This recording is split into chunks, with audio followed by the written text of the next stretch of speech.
Más que recursos, el podcast de AEDIPE Navarra La Rioja.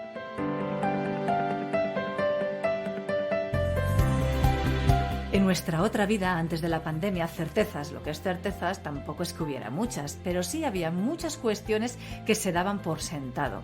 Ahora, no solo vivimos inmersos en un cambio constante e infinito, sino que cada vez es más difícil encontrar una certeza, algo por lo que pondríamos la mano en el fuego sin temor a equivocarnos. A quien dirige un proyecto no le queda más remedio que acostumbrarse a decidir en esta situación, tomando decisiones con escasa información y además cambiante. El suelo no es firme, es una tabla que flota sobre el agua y en el que hay que saber moverse, pero es que ni siquiera el paisaje o el cielo se están quietos. Aquí se mueve todo, todo se mueve y se transforma a nuestro alrededor. Así que hoy hablamos de incertidumbre y de cómo saber gestionar sin certezas desde el área de recursos humanos.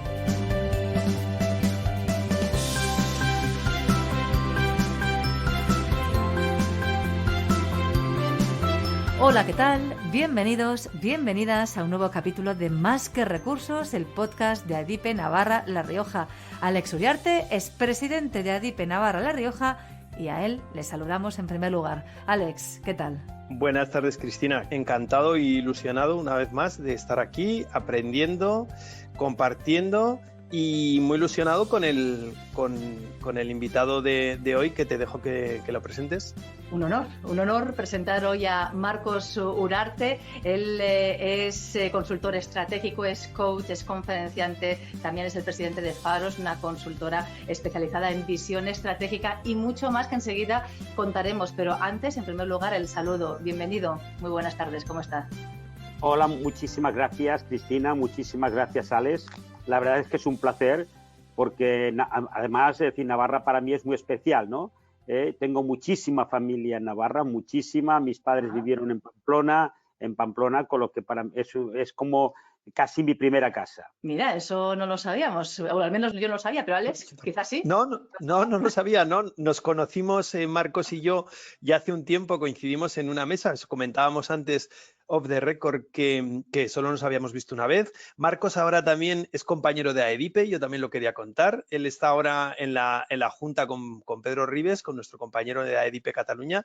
Entonces, pues, como decíamos, para nosotros es un auténtico privilegio estar aquí en este podcast de recursos humanos de AEDIPE Navarra y La Rioja. Y es la oportunidad de escucharte, Marcos, de aprender contigo. Antes, esa breve semblanza para que toda aquella persona que nos escuche te ubique más de lo que ya te tienen ubicado, que con estas pinceladas contaremos que Marcos Uriarte es consultor estratégico, como hemos indicado, coach, experto en dirección de empresas, modelo de gestión, liderazgo e innovación.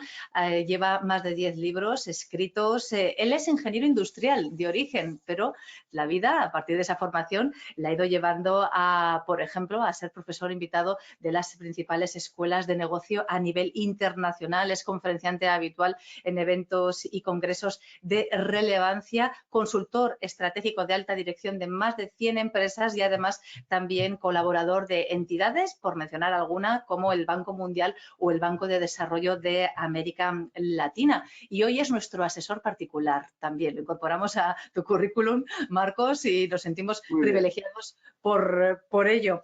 Nuestro reto hoy es hablar de incertidumbre y también de ese paso del VUCA al VIRCAS. ¿Lo diríamos así? ¿Bien? ¿VIRCAS? Sí. ¿Sí? Es decir, VIRCAS con dos cosas al cuadrado, pero sí. Eso sí. VIRCAS con dos cosas al cuadrado. Es lo que hoy vamos a poder aprender y saber más. Pero no solamente ese reto de la incertidumbre en global, en general, sino especialmente aplicada a todos nuestros compañeros y compañeras de recursos humanos. Y ahí es lo que hoy te pedimos, ese esfuerzo extra, que adaptemos todo lo que contemos para que realmente sea útil y práctico para que quien está en su día a día gestionando personas en una empresa, en un proyecto, con toda la dificultad que eso tiene y más en especial en estos tiempos que vivimos. Así que arrancamos directamente contigo, Marcos. ¿Qué supone vivir actualmente en esta situación en la que lo que antes era rojo ahora quizá lo sea o quizá no lo sea? Vamos a ver, incertidumbre siempre ha existido, ¿eh? Incertidumbre siempre ha existido, complejidad siempre ha existido. Ya el filósofo Kant hace muchos años que dijo que la inteligencia de un individuo se evalúa por la cantidad de incertidumbre que es capaz de soportar, ¿eh? Luego realmente siempre ha existido, ¿no?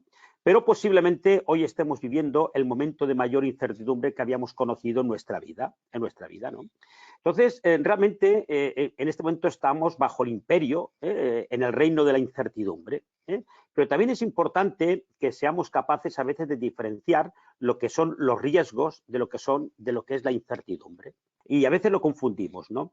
Yo a veces pongo un ejemplo y digo que, por ejemplo, para conducir la lluvia es un riesgo. Y como es un riesgo, existen neumáticos para la lluvia, asfaltos para la lluvia, cursos de conducción para la lluvia, etcétera. Un riesgo, somos capaces de identificarlo, lo evaluamos y somos capaces de tomar medidas. En cambio, volviendo al ejemplo, si la lluvia es un riesgo para conducir, la niebla sería incertidumbre. La niebla sería incertidumbre. No existen asfaltos para la niebla, cursos de conducción para la niebla, neumáticos, etcétera. Y esto significa que generalmente cuando conducimos vamos mucho más despacio con niebla que con lluvia. Esto nos obliga a tener que gestionar, a tener que tomar decisiones en un entorno de riesgos que más o menos estábamos acostumbrados, pero también en un entorno de incertidumbre. Y al final hay que encontrar un equilibrio entre lo que he llamado el saber incierto y las decisiones acertadas. Con esto lo que quiero decir que si esperamos a tener todas las certezas para tomar una decisión, posiblemente cuando la tomemos ya no tendrá sentido porque habrán cambiado los supósitos de partida.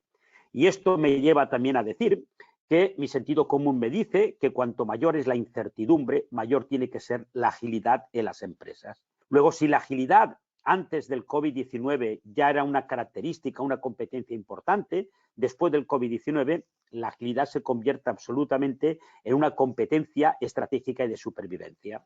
Marcos, en ese sentido, cuando planificamos, ¿ahora qué hacemos? ¿Dónde quedan nuestros planes, no?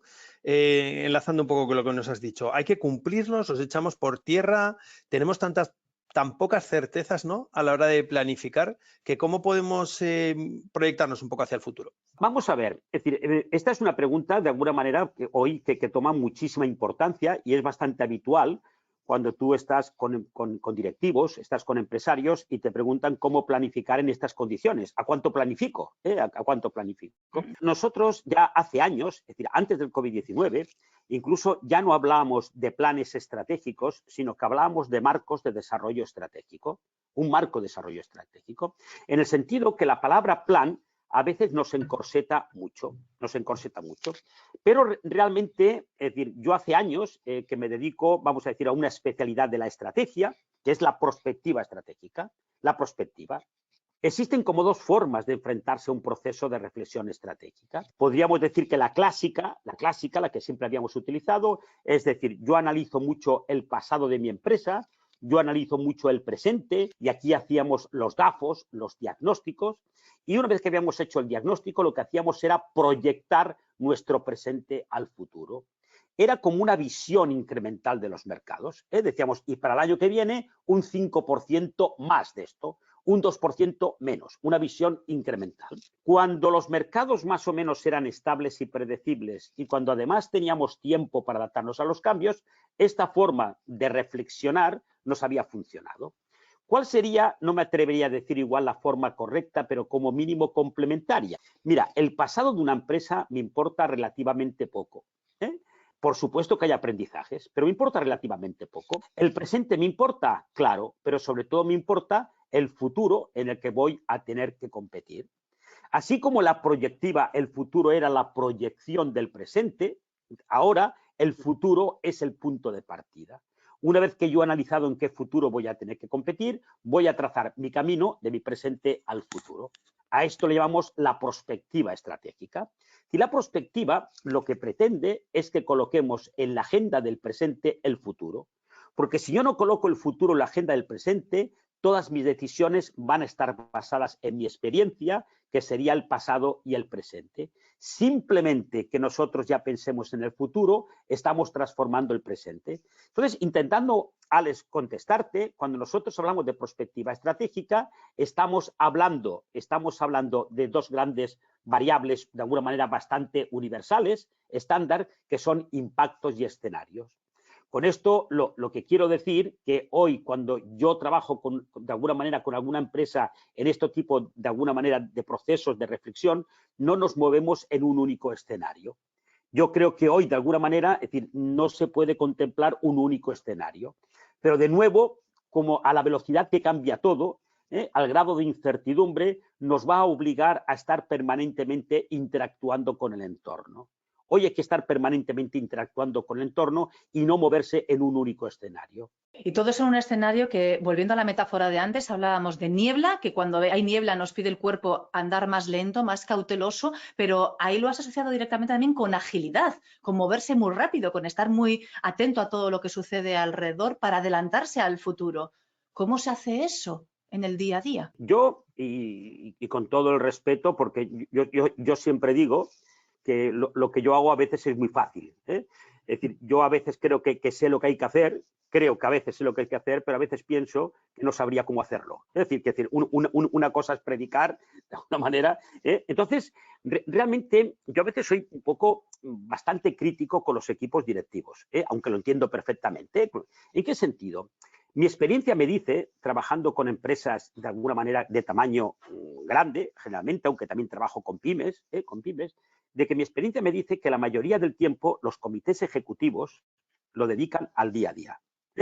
La mayoría del tiempo están hablando de temas operacionales, funcionales, del día a día. Y yo, de alguna manera, si yo preguntara, oye, al consejero delegado de una empresa, al director general de una empresa, ¿yo le pago para gestionar el día a día de una compañía? No, hombre, yo no le pago para eso. Yo no quiero quitar importancia al día a día, por supuesto, ¿eh?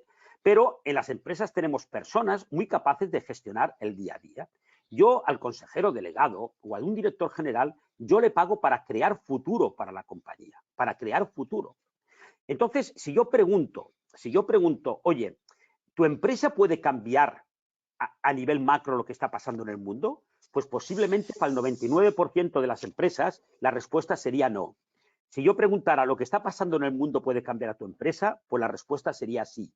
Entonces, ¿dónde la alta dirección de una empresa debería estar mirando mucho tiempo? ¿Fuera o dentro? Fuera. ¿Dónde están todo el día? Dentro. Esto significa que, con todo el respeto, no se enteran de nada. Es decir, muchas de las cosas que nos sorprendemos es porque estamos todo el día dentro. Y cuando algo lo vemos en la puerta, decimos, ¿quién lo iba a decir? Tú dices, hombre, cualquiera que hubiera levantado la vista y hubiera mirado un poco lejos. La mayoría de cosas que pasan en el mundo, la mayoría no son predecibles porque no hay nada predecible, pero sí que son bastante pronosticables.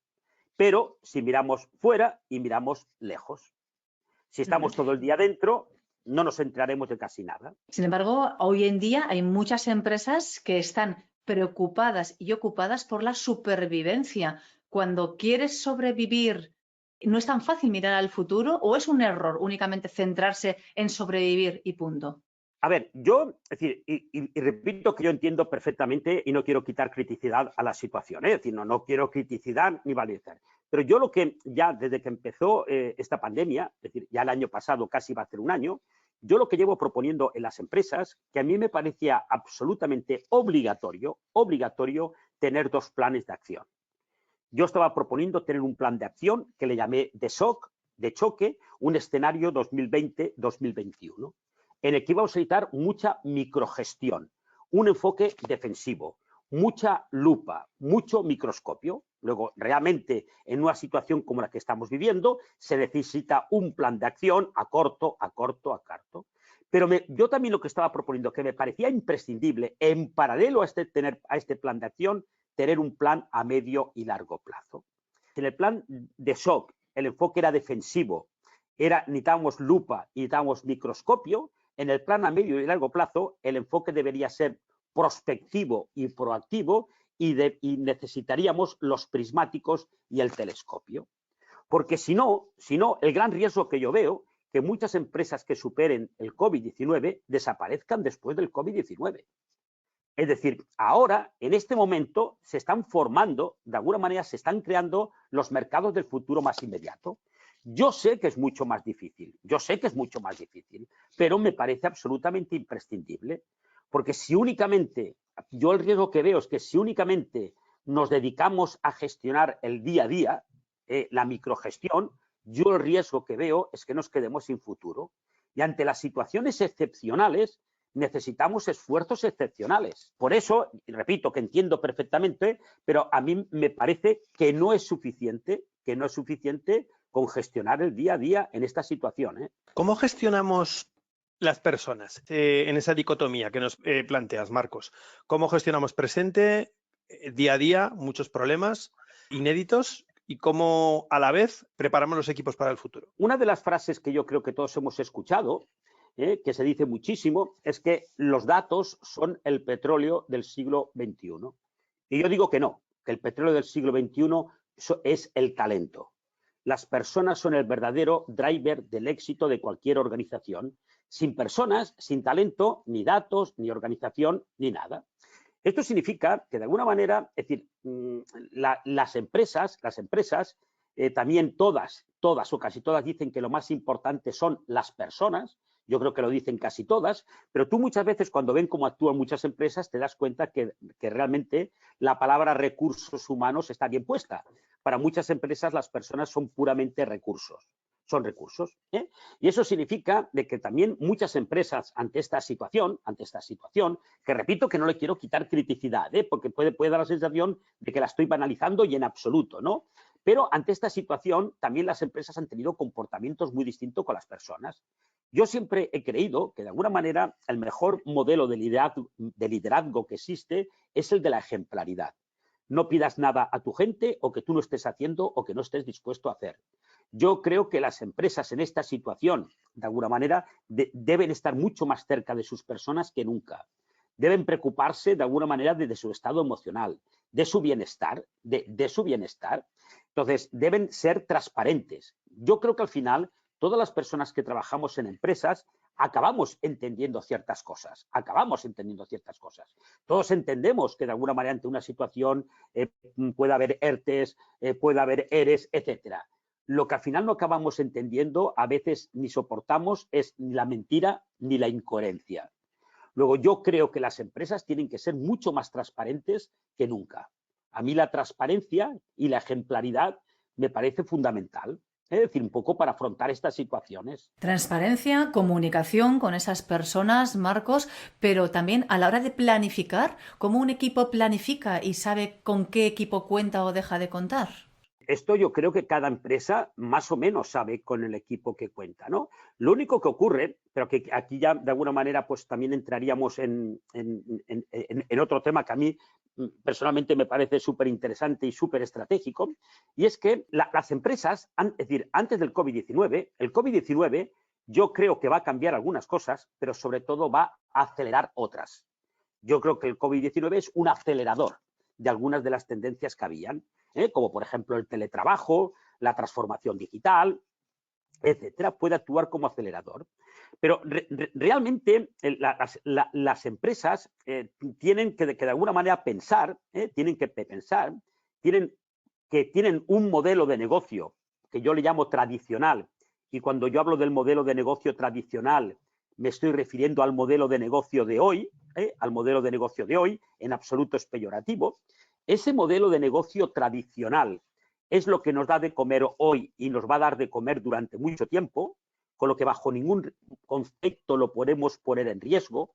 Nunca pongamos en riesgo nuestro modelo de negocio tradicional, pero las empresas, en paralelo a este modelo de negocio tradicional, tienen que pensar en nuevos modelos de negocio. Y algunos de ellos con un cierto componente digital. Es decir, tenemos el modelo de negocio tradicional, que repito que bajo ningún concepto lo podemos poner en riesgo, pero a la vez tenemos que pensar en nuevos modelos de negocio, algunos de ellos con un cierto componente digital. Y esto siempre, en todas las empresas, en todas, siempre es conflicto. El negocio tradicional con los nuevos modelos de negocio siempre es conflicto. En todas las empresas, la innovación incremental con la innovación disruptiva siempre es conflicto. Y por eso tienen que tener vida propia. Esto significa de que las empresas de alguna manera, y cada empresa es un mundo distinto y cada sector es un mundo distinto, ¿eh? Es decir, es un mundo distinto, pero las empresas pueden llegar a necesitar dos tipos de profesionales. Los profesionales de siempre, los especialistas para el modelo de negocio tradicional, es decir, nuestros profesionales de siempre, que son especialistas, que son expertos en el modelo de negocio tradicional, pero podemos necesitar otros tipos de profesionales distintos para los nuevos modelos de negocio.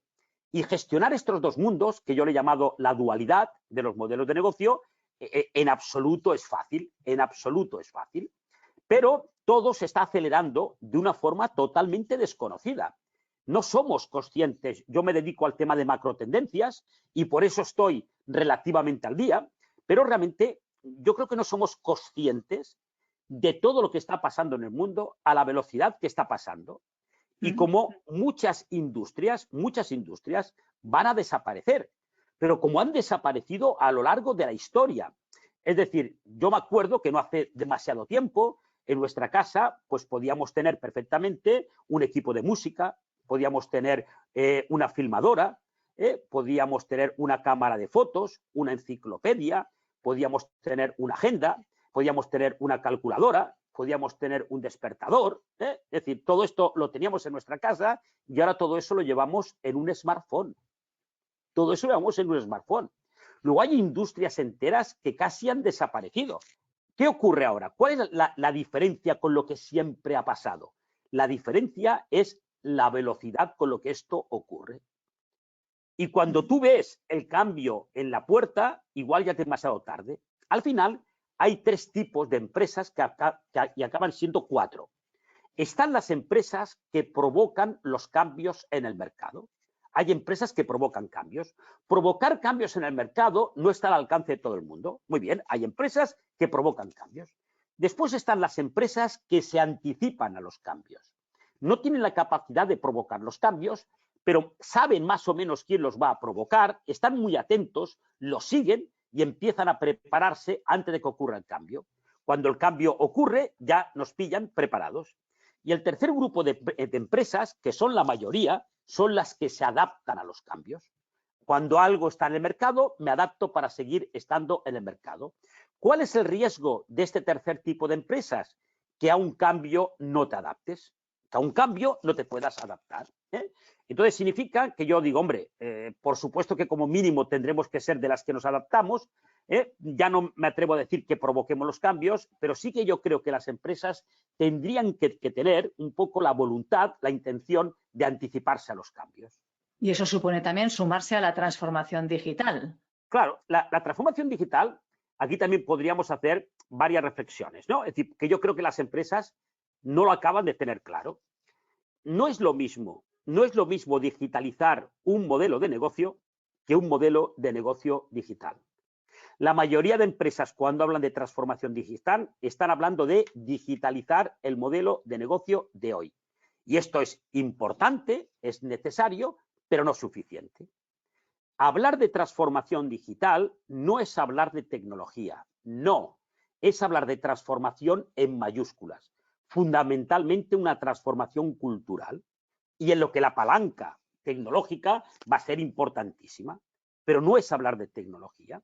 Y para mí, la transformación digital tiene dos grandes objetivos. El primer objetivo sería mejorar la experiencia del cliente dándole más valor, y el segundo objetivo es crear nuevos modelos de negocio. Por supuesto que puede haber temas de eficiencia, temas de costes, por supuesto, pero si una empresa emprende un proyecto de transformación digital exclusivamente pensando en eficiencia y en costes, yo creo que está perdiendo una gran oportunidad. Retomando ahora esa primera cuestión que hablábamos del equipo, de las personas, ¿qué criterios tenemos que tener a la hora de sumar personas a nuestros equipos actualmente, sabiendo la incertidumbre en la que vivimos y el hecho de que tenemos que crear negocios digitales, que tenemos que ir hacia esa transformación digital? ¿Qué tenemos que hacer cuando queremos contratar? Yo, si a alguien le interesa y a través vuestro compartiría, la Universidad de Stanford me ha pedido hace muy poco que identificaran cuáles eran las competencias de los líderes actualmente para enfrentarse a los nuevos retos. identifiqué 15 competencias. Entonces, es decir, repito que eso, si a alguien le interesa, lo puedo compartir perfectamente, ¿no? Pero sí que es cierto que de alguna manera hay algunas características que yo creo que cualquier profesional hoy debe tener. Y al final una perfectamente sería, yo creo que sería esa mente abierta, esa apertura de mente. Yo creo que algo muy importante es el pensamiento crítico, el inconformismo, por supuesto la resiliencia, por supuesto, de alguna manera, como siempre, lo que podríamos hablar de un espíritu colaborativo, lo que podríamos hablar del trabajo en equipo. Entonces, hay una serie de competencias que, en el fondo, yo creo que muchas de las competencias que ahora estamos hablando, ya antes del COVID-19 también, de alguna manera, eran importantes. Es decir, no estamos hablando de algo nuevo, ¿no? Lo único que ocurre es que algunas de las competencias han adquirido mayor valor estratégico, mayor valor de supervivencia. Y realmente yo creo que los profesionales van a tener que tener la estabilidad mental necesaria para ser capaz, de alguna manera, de desaprender y aprender continuamente. Porque muchas de las competencias y conocimientos que tenemos, de alguna manera, han perdido valor. Entonces vamos a tener que adquirir otros conocimientos, otras capacidades. Y para adquirir muchas veces otros conocimientos y otras capacidades, vamos a tener que, de alguna manera, a veces renunciar, de alguna manera, a algunas de las cosas que podíamos dominar. Estaba pensando, reflexionando, que con lo que cuesta aprender, ahora tenemos que aprender algo más difícil todavía, aprender a desaprender para volver a aprender. Casi nada, ¿verdad? Sí, porque realmente es eso. Fijaros, es decir, por ejemplo, y a veces siempre hablamos de ciertas empresas que tienen un montón de aspectos positivos, pero también, por supuesto, pueden tener aspectos negativos y su lado oscuro, ¿no? Pero empresas como Google, ya hace tiempo que empiezan a no valorar tanto el que tú, de alguna manera, puedas tener estudios universitarios, estudios reglados, porque creen que la formación que estamos recibiendo, en general, lo que hace es, de alguna manera, pues, nos hace encuadrarnos mucho, nos crea muchas barreras mentales, nos crea, de alguna manera, paradigmas, muchas creencias. Y realmente, hoy, yo creo que incluso si hablamos de empresas disruptivas, de las empresas líderes que hoy nos podemos encontrar en el mercado, precisamente lo que les diferencia es que la capacidad que tienen de cuestionarlo todo. Una empresa hoy tiene que ser capaz de cuestionarlo todo. Remarco cuestionar y no digo cambiar. No digo que tenemos que cambiar, pero una empresa se debe cuestionar todo porque todo el mundo se lo está cuestionando. Nuestros clientes cada día se cuestionan lo que hacemos, nuestros competidores también se lo cuestionan, luego eso significa que no lo tenemos que cuestionar. Nosotros también nos hemos cuestionado el VUCA y ahora nos vamos al BIRCAS, como decíamos al comienzo, con algún pequeño detalle al cuadrado. ¿Hacemos una primera foto del VUCA para pasar después a esa siguiente evolución del BIRCAS? El concepto VUCA lo creó el ejército norteamericano en los años 90. Durante muchos años se utilizó exclusivamente en el mundo militar, en el mundo de la geoestrategia. Hace aproximadamente 7 u 8 años empezó a utilizarse en el mundo de las empresas y desde hace 3 años posiblemente sea un término coloquial, habitual, etc. VUCA son las iniciales en inglés de volátil, incierto, complejo y ambiguo. Y esto significa de que el mundo cambia con más rapidez, todo mucho más complejo, mucho más difícil de interpretar. Yo creo que todos estaremos de acuerdo que el mundo era así y lo único que hicimos era ponerle un nombre utilizando el acrónimo VUCA.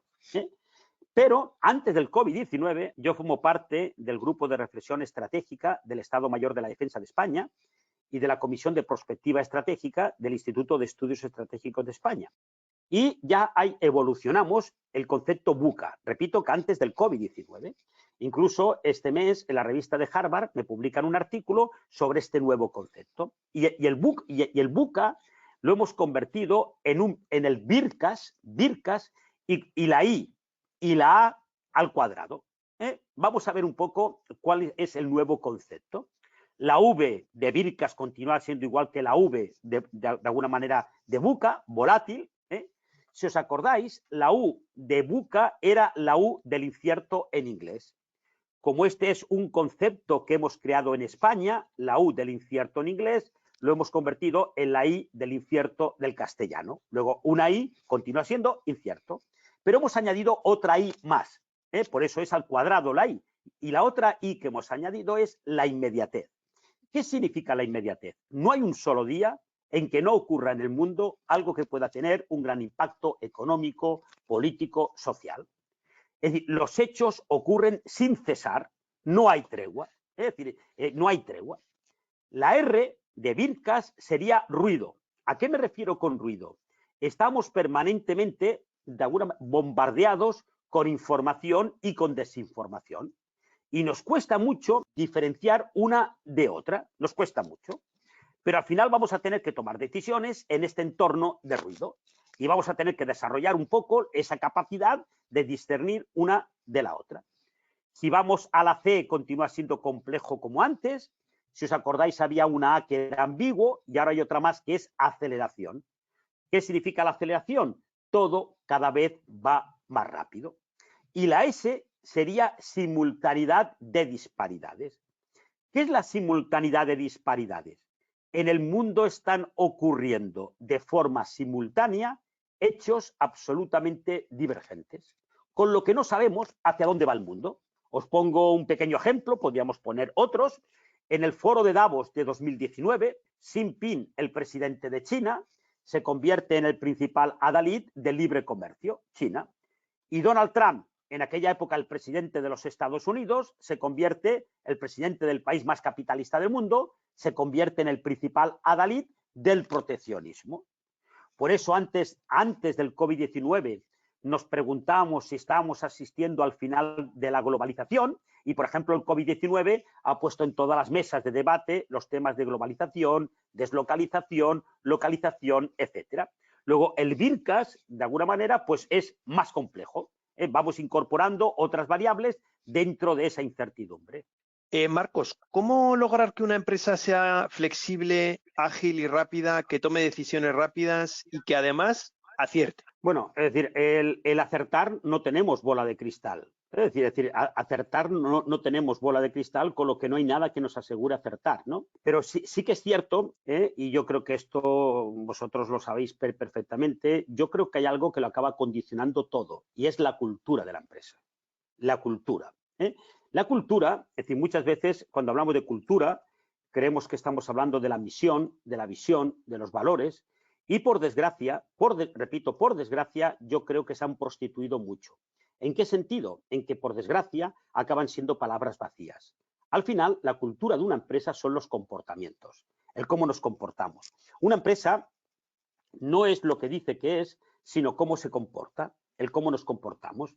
Entonces, la cultura, hablar de cultura es hablar de negocio, es hablar de diferenciación, es hablar de competitividad y es hablar de estrategia. Y al final, una estrategia solo es factible dependiendo del tipo de cultura. Esto significa de que, de alguna manera, si nosotros identificamos cuáles son las ideas, fuerzas de la cultura aspiracional, por ejemplo, queremos tener una cultura de agilidad, tenemos que tener una cultura rápida, flexible, etcétera. Es decir, lo que de alguna manera vamos a tener que definir es el plan de acción que nos permita tener esa cultura. Es decir, no solo por enunciarlo, no solo porque sea aspiracional, lo vamos a tener. Entonces, si yo quiero, de alguna manera, voy a poner un pequeño ejemplo, si yo digo que quiero tener una cultura innovadora, va a significar que de alguna manera vamos a tener que ser tolerantes al error. Si yo no soy tolerante al error, nunca tendré una cultura innovadora. Es decir, muchas veces las empresas aspiran a ciertas cosas, pero no están dispuestas, de alguna manera, a tener los comportamientos necesarios para que esa aspiración realmente se ejecute, ¿no? Entonces, realmente, es decir, y después podríamos entrar en otros temas más operacionales, ¿no? Los procesos en una empresa, pues también, en vez de estar orientados igual al control, en vez de estar orientados a la burocracia, los procesos podrían estar orientados al cliente y a la agilidad, Necesitamos empoderar de alguna manera a los mandos. Es decir, una vez que la estrategia ha sido definida, ha sido compartida y ha sido comunicada, yo creo que hay que empoderar a los mandos para que puedan tomar decisiones dentro de sus ámbitos de responsabilidad, ¿no? Es decir, que al final vamos a tener que definir qué cultura queremos tener para enfrentarnos a los nuevos retos, para los nuevos desafíos y cómo conseguir esa cultura. Porque si no, no seremos ni flexibles, ni ágiles, etcétera.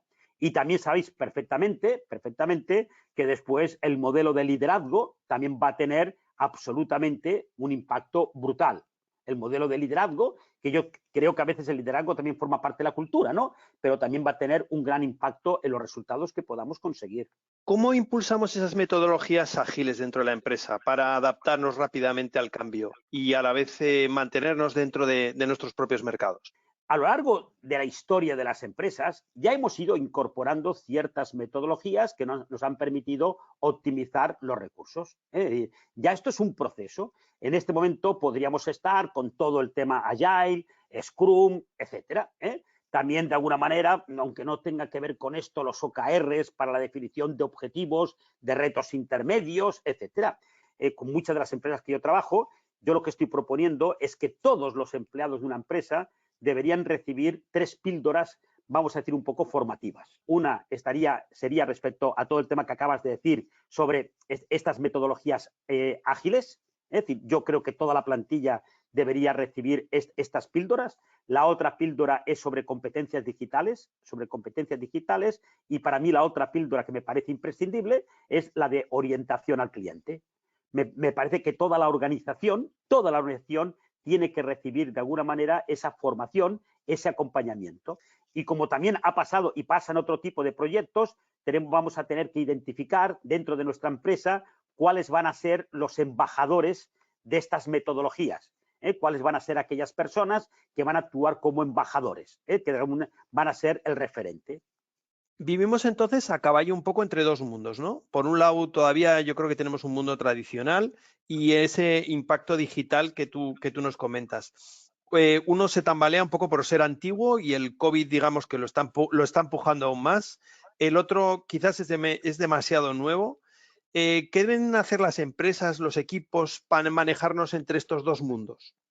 A mí, es decir, y por supuesto, como todo lo que estoy haciendo son opiniones simplemente personal y solo vale como una opinión, solo vale como una opinión. Sí que es cierto que la opinión pues estaba basada en mi experiencia trabajando, repito, con múltiples empresas de múltiples países y sectores, etcétera, ¿no?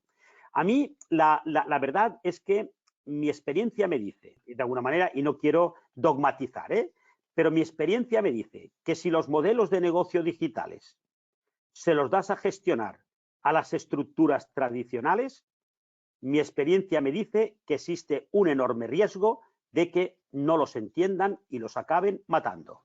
Porque si a una idea disruptiva yo le pido un payback, de alguna manera el payback, me estoy cargando la innovación disruptiva. Por eso yo creo que tienen que tener vida diferenciada. Yo creo, y repito que es una opinión que solo tiene ese valor, de que los modelos de negocio digitales no pueden ser gestionados por las mismas estructuras que el modelo de negocio tradicional.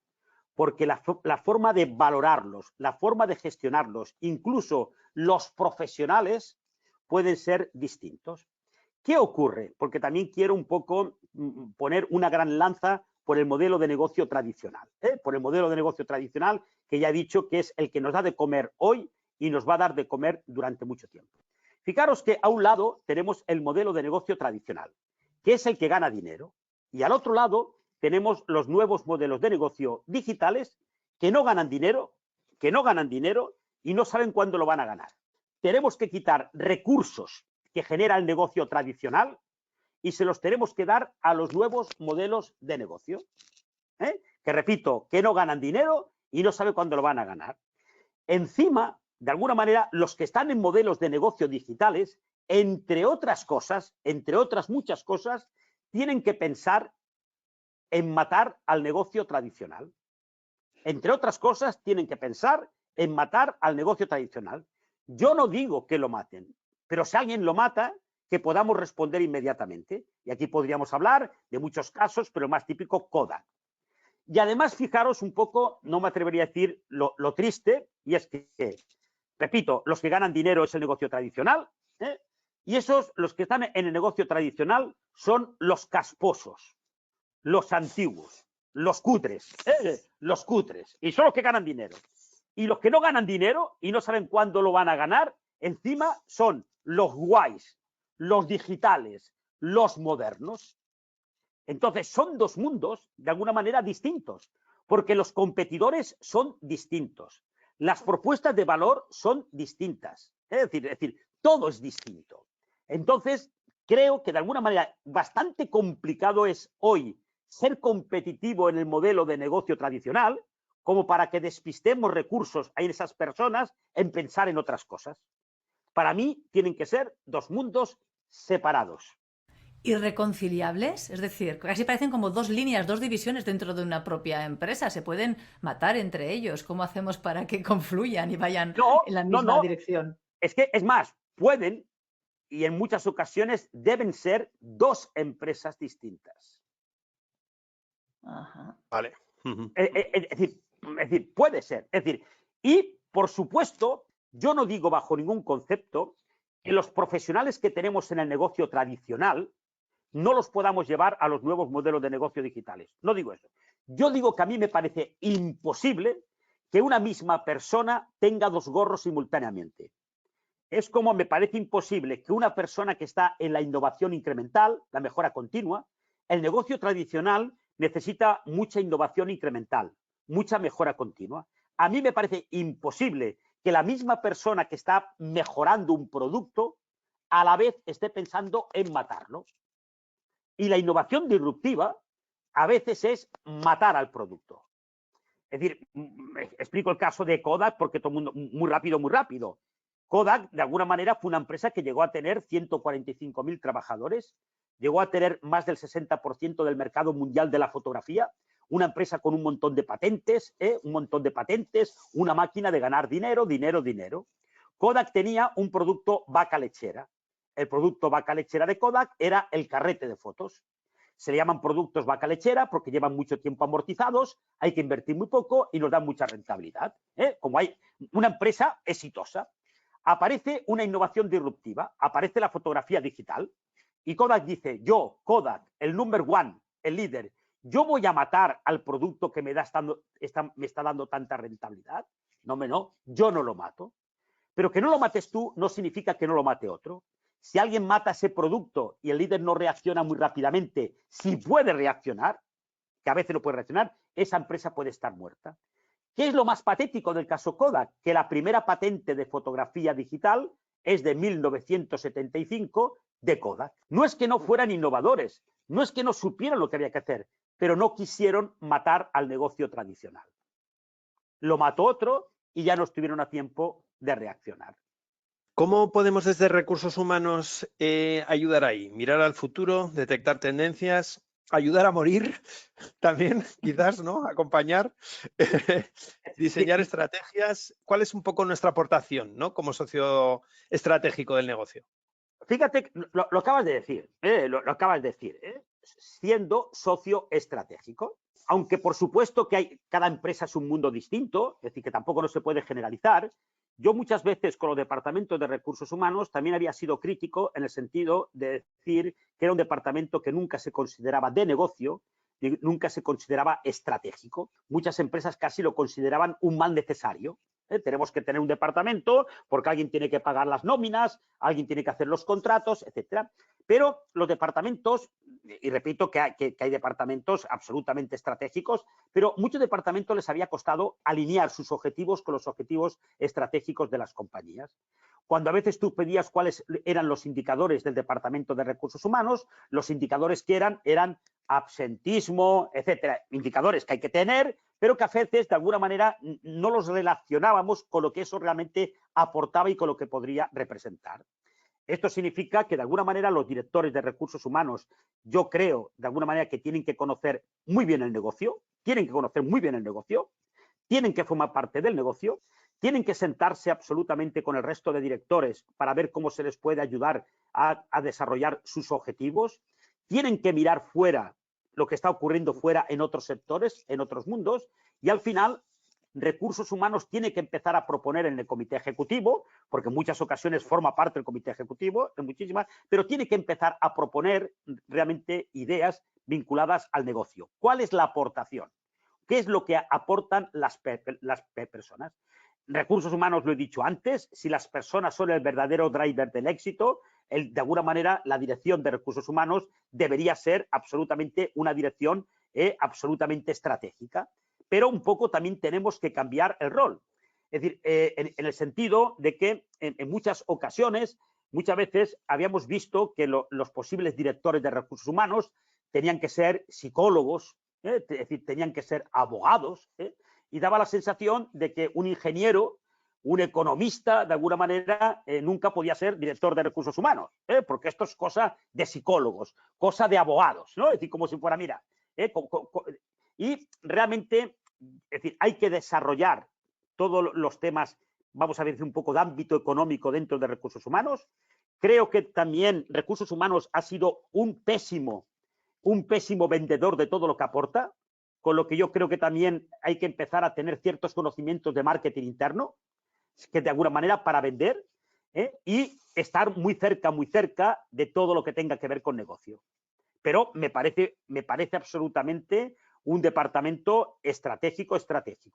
Esa línea sin duda hay que remarcarla, la estrategia, el ser parte del negocio, el mirar hacia el futuro. Y en ese escenario que nos comentabas antes, Marcos, de tanta incertidumbre, ¿realmente la velocidad es más importante casi que el acertar o no? Hombre, a mí me gustaría que no fueran excluyentes, Y rápido y acertar. Claro, eso es lo mejor. Pero decidir y no equivocarse y hacerlo a mucha velocidad a veces resulta difícil, ¿eh? Sí, no, totalmente, y claro, y tampoco, ahora voy a hacer algunas reflexiones, pero no hay reglas, ¿no? Es decir, fijaros que hasta no hace demasiado tiempo decíamos que el pez grande se come al pez pequeño. Ahora decimos que el pez rápido se come al pez lento. Es decir, la rapidez es absolutamente, es decir, una competencia importante. Uno de los eslogans de Google es equivócate, pero rápido. Esto significa, si yo espero a tener todas las certezas para tomar una decisión, posiblemente cuando la decisión la tome ya no tendrá sentido. Luego, yo creo que hay que ser muy rápido, interactuar permanentemente con el entorno, con el mercado, y no persistir en el error. Es decir, si nosotros vemos que algo, una idea que teníamos, por la que hemos apostado, al final cuando empezamos vemos que no va a dar el resultado esperado, la tenemos que matar inmediatamente. Nuestra cultura nos hace persistir en el error. ¿Por qué? Porque en nuestra cultura el error, el fracaso, nos estigmatiza para toda la vida. Aquí una persona tiene 10 éxitos y tiene un fracaso, le recordamos toda la vida por el fracaso. Por eso tenemos una aversión enorme a tomar decisiones de un cierto riesgo. Luego, hombre, ser muy rápido y equivocarte siempre también sería una estupidez. Es decir, también sería una estupidez, ¿no? Pero yo creo que la rapidez, la velocidad, hoy es una competencia absolutamente de supervivencia. Pero yo a veces explico lo siguiente. Si yo preguntara, oye, a una tortuga, ¿cómo la definiríamos? ¿Como un animal rápido o lento? Pues generalmente diríamos lento. Pues muy bien, para un caracol, una tortuga es una velocista. Si yo preguntara cómo definiríamos a una liebre, si como un animal rápido o lento, diríamos rápido. Pues muy bien, para un guepardo, una liebre sería como una tortuga. Y todos ellos, para el halcón peregrino, que es el animal más rápido que existe, de alguna manera serían como tortugas. Con esto, lo que quiero decir es que la velocidad, la rapidez es importante, pero cada industria, cada sector tiene sus propias velocidades. Y por mucho que nos digan, una tortuga jamás se podrá convertir en un guepardo. Jamás. Nuestro primer objetivo va a ser la tortuga más rápida, porque estamos compitiendo contra otras tortugas. Y en paralelo vamos a pensar en cómo crear un guepardo. Pero no intentemos nunca una tortuga convertirlo en guepardo, porque no seremos ni tortuga ni guepardo. Pero es que además las competencias entre una tortuga y un guepardo son totalmente distintas, ni mejores ni peores. Si la única competencia importante fuera la velocidad, la rapidez, el guepardo sería un animal más competitivo que una tortuga. Pero una tortuga tiene otras competencias distintas, que entre otros pequeños detalles le permite vivir más de 100 años, cuando un guepardo vive entre 10 y 12 años. Luego, la reflexión es que tenemos que identificar en nuestra industria, en nuestro sector, en nuestro ecosistema cuáles son las capacidades y las competencias clave. Y en eso es lo que tenemos que ser excelente, porque cada sector, cada industria se juega la vida en cosas totalmente distintas. Y en lo que nos jugamos la vida, lo que tenemos que ser, de alguna manera, excelente. Lo que sí que es cierto, de todas maneras, que independientemente que la velocidad es relativa por sectores, lo que es cierto que si lo que está pasando fuera de tu empresa va más rápido que lo que pasa dentro de tu empresa, tu final está cerca. Si lo que pasa fuera va más rápido que lo que pasa dentro, tu final está cerca. Con lo que la rapidez es absolutamente hoy una competencia de supervivencia.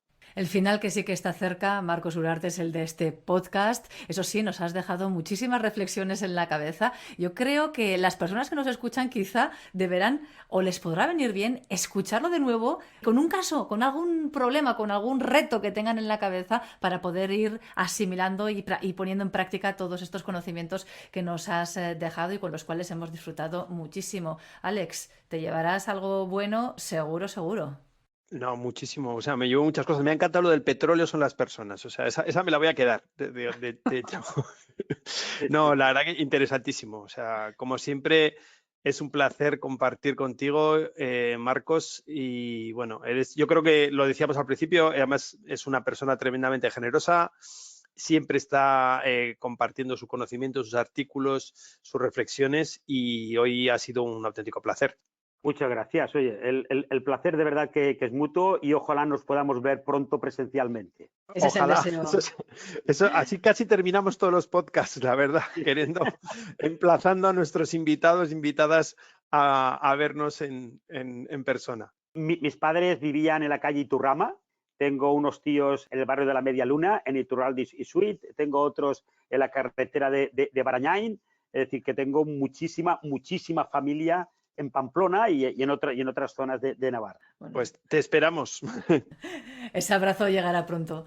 Marcos Uriarte, mil gracias por haber protagonizado este capítulo del podcast, por habernos ofrecido tantísima y tan buena información y reflexiones que nos dejas y te emplazamos para la próxima porque seguro que habrá otra. Muchísimas gracias. Venga, muchísimas gracias. Venga. Un saludo. Y así, de esta manera, terminamos el capítulo pero como siempre, habrá más. En próximas ocasiones seguimos aprendiendo, disfrutando y conociendo nuevos retos en el campo del desarrollo de personas. Alex Uriarte, gracias y hasta la próxima. Adiós, gracias.